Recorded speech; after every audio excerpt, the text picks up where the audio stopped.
বগুড়া এলাকায় নাকি সন্তান মাকে জবাই কইরা ফ্রিজের মধ্যে রাইখা, এইগুলি দেখেন নাই, খবর নাই।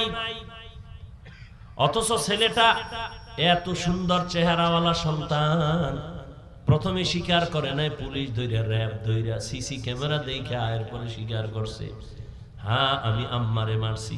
কে মারছো? আমি একটা মেয়ের সাথে প্রেম করি, তার মন রক্ষার জন্য টাকা লাগবে, আম্মাকে টাকা চাইছি দেয় নাই।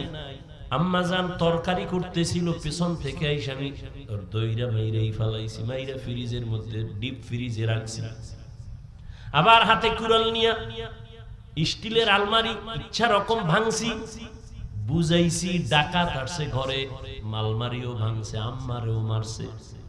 ও এগুলি কইরা টেলিফোন করছে বাবারে, আম্মারে দেখি না আইও, ঘরের মধ্যে লেখা রাখবি বড় কইরা, তুমি যাকে ভালোবাসো সে তোমার বন্ধু না, তোমাকে যে ভালোবাসে সে তোমার বন্ধু।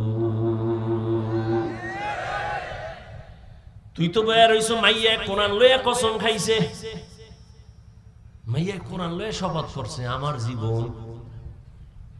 আমি বললাম মাইয়া কয় নাম্বার সিরিয়াল? হুজুর এটা কেমনে কেউ? আমি কই তুই যত নাম্বারের সিরিয়ালে আছো মাইয়া ওই নাম্বারের সিরিয়ালে আছে। তুই 3 মাইয়ারে ধাক্কা মাইরা 4র্থ মাইয়ার সাথে আছো, ওই মাইয়াও 3টা ফোলারে ধাক্কা দিয়া 4র্থ তোর সাথে কসম খাইছে তোর টাকা খাওয়ার জন্য। কিন্তু লাভ হইল কি?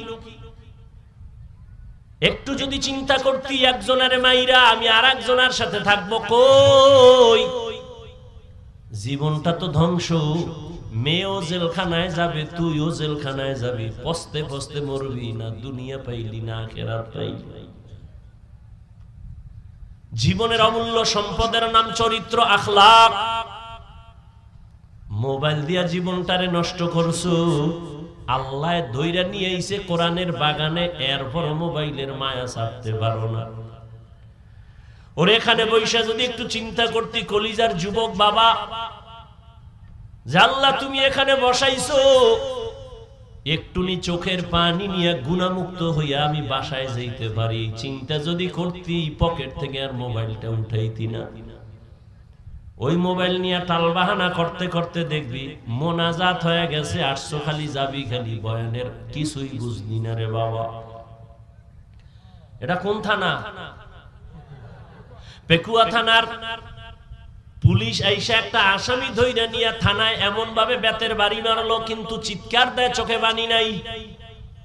বুঝো বাবা, আল্লাহ মানুষকে জ্ঞান